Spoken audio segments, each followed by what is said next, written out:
Sumainyo ang Panginoon, at sumaiyo rin. ang mabuting balita ng Panginoon ayon kay San Juan.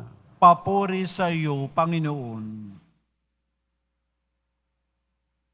Noong panahong iyon, sinabi ni Jesus sa kaniyang mga alagad, "Sinasabi ko sa inyo, tatangis kayo at magdadalamhati, ngunit magagalak ang sanlibutan. Matitigib kayo ng kalungkutan, subalit ito'y magiging kagalakan. Kapag nagdaramdam na ang isang babaeng manganganak, siya'y nahahapis, sapagkat dumating na ang oras ng kaniyang paghihirap. Ngunit pagkapanganak, hindi na niya naaalala ang hirap. Siya'y nagagalak dahil sa ipinanganak na sa sanlibutan ang isang sanggol. Gayon din naman kayo. Nalulumbay kayo ngayon, ngunit muli akong makikipagkita sa inyo at mag-uumapaw sa puso ninyo ang kagalakang hindi maaagaw ninyo. Hindi na kayo kailangang magtanong sa akin sa araw na iyon." Mga kapatid, ang mabuting balita ng Panginoon. Pinupuri ka namin, Panginoong Heso Kristo. Maupo po tayo.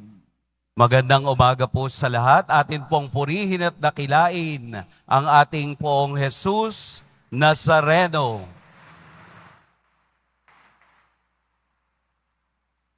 Saan po nanggagaling ang learning o kaalaman?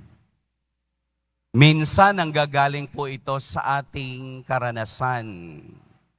Minsan naman, ito ay natututunan natin dahil sa karanasan ng iba. Let us go specific para po mas madali nating maunawaan. Hindi ko na kailangang lumusong sa malalim na ilog para masabi kong ito ay malalim. Dahil alam nating meron ng nalunod. Hindi ko na pwedeng gawin na plantsahin ang aking kamay dahil alam kong masakit at mainit kapag nakita ko itong nakasaksak at nakabukas. Kaalaman, karunungang bahagi ng karanasan ng tao. At sa kaniyang karanasan, hindi ito palaging maganda at masaya. Mga karanasang nagtuturo sa atin kung paanong mag-survive sa isang bagay na hindi natin inaasahan. Bibigyan ko po kayo ng isang personal experience. Personal, ibig sabihin, naranasan ko. Mayroon pong oras o panahon na bago kami maging pari, kami ay ipinapadala sa iba't ibang estado ng pamumuhay. Ang tawag po namin doon ay immersion. Inilulubog kami upang maunawaan namin at maranasan ang karanasan naman ng iba. Ang iba, normal. Pero yung iba, went to the extreme. Yung bang sobra naman ang pagbabad. Pero pinakamaganda yung karanasan. Yun bang hindi mo aakalaing magagawa mo yon at mararanasan sa oras na ikaw ay sinusubukan. Specifically, mayroon akong kasama na pumunta doon sa extreme. Ano ba yung extreme na yun? Pumunta siya sa isang slum area, sa mga squatter area, na ang buhay ng mga kabataan ay gumamit ng bawal na gamot. He went to the extreme. Siya po mismo ay naging drug addict. Ano ang dapat gawin? Sabi ko sa kanya, alam mo ang iyong sinulong. Alam mo ang tubig na iyong nilalangoy. Kung kaya mong umahon, gawin mo na hanggang maaga. At nahirapan siyang gawin yun. Pero ang pinakamagandang resulta, alam niya kung paano maramdaman at gamitin ang pagkakataon ng kaniyang karanasan upang ipakita sa kabataan na sa kabila ng pagkakalulong sa bawal na gamot ay palaging mayroong pagliligtas. Mas malalim, mas konektado, mas totoo ang kaniyang sinasabi dahil ito ay kaniyang naranasan. Hindi lamang salita mula sa bibig, hindi lamang nagpapayo ng galing kung saan-saan, kung hindi pamumuhay at karanasan na siya mismo ang gumawa at naranasan. Katulad po ng ating ebanghelyo ngayon, maliwanag na ipinapakita ni Jesus kung ano ang mararamdaman ng kaniyang mga alagad sa kaniyang pagkawala ng sandali. Ipinakita niya sa pamamagitan ng paggamit ng simbolo ng babaeng nanganganak na ang hapis na nararamdaman ninyo ay papalitan ng kagalakan. Nangangahulugang ang hapis, ang sakit, ang kalungkutang nararamdaman ng tao ay hindi pangmatagalan. Ito ay papalitan ng Diyos ng kagalakang walang katapusan. Ang salita ni Jesus ngayong umaga ay salitang very comforting na tayong lahat na nasa gitna ng hapis, na nasa gitna ng kalungkutan, na nasa gitna ng pagdadalamhati, ay matatapos din at mapapalitan ng kaniyang walang hanggang kagalakan.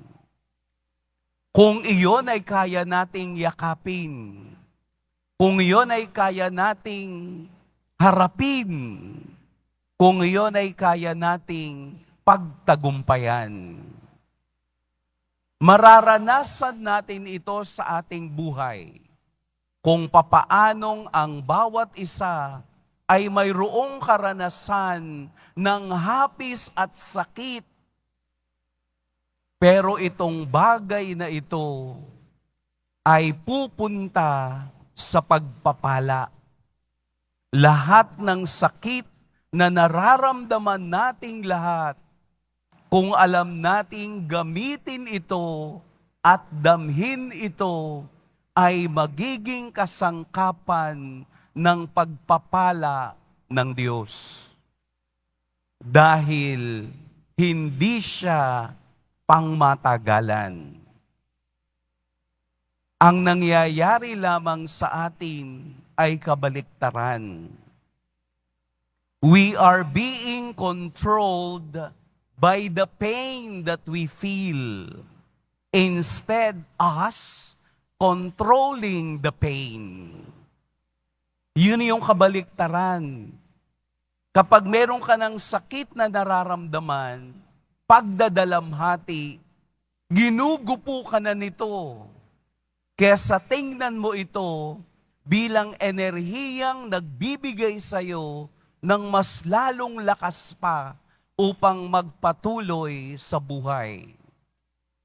Dahil alam natin na sa bawat sakit at hapis, sa bawat pagdadalamhati at problema, ito ay resulta ng mali nating desisyon sa buhay, na tayo rin ang nagtitiis at dumadanas nito. Binawalan ka ng kumain ng baboy kasi meron kang arthritis.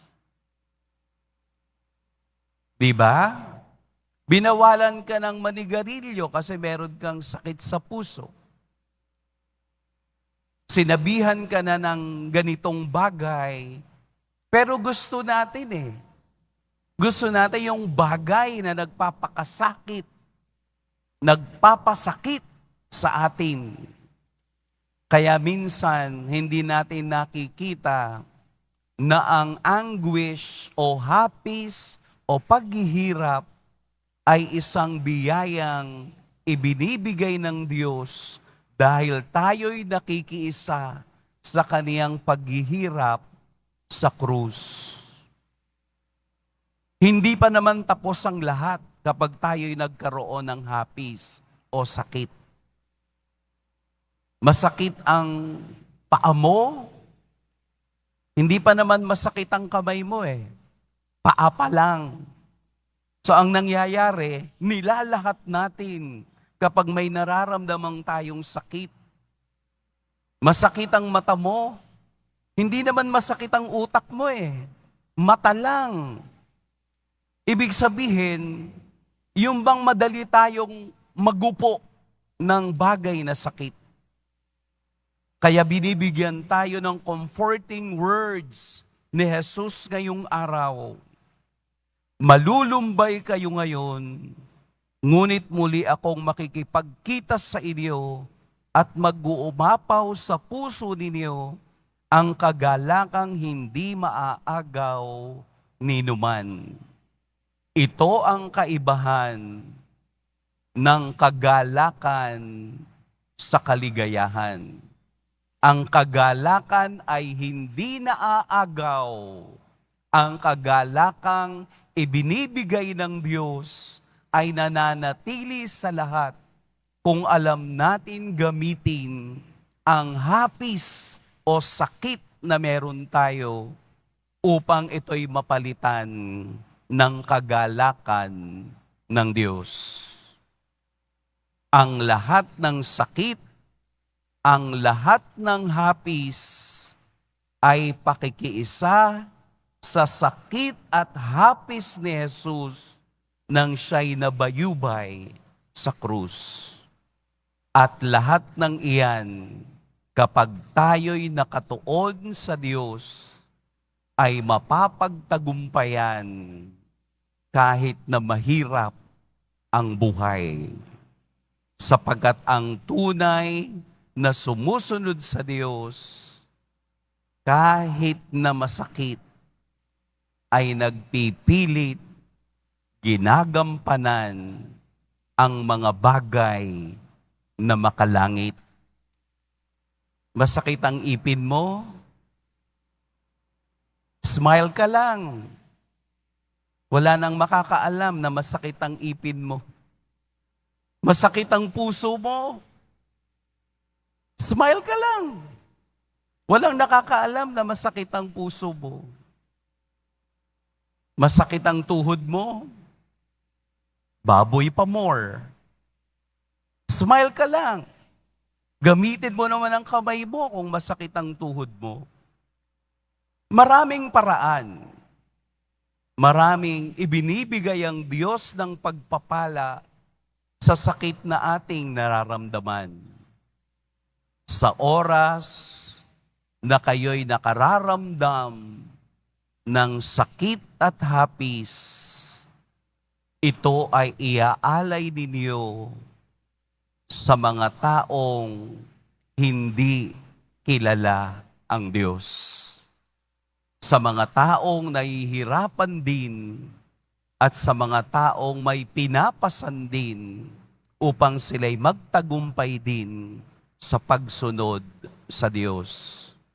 Ito ang Kristiyano, ang maramdamang may ligaya at saya sa gitna ng pagsubok at pagpapala. Magpapatuloy tayong naglalakbay dahil ang ating buhay ay pagyakap sa hamon ng Diyos para pagtagumpayan. At tayong lahat ay magtatagumpay dahil sa kagalakan. Amen. Pagpalain tayo ng poong may kapal.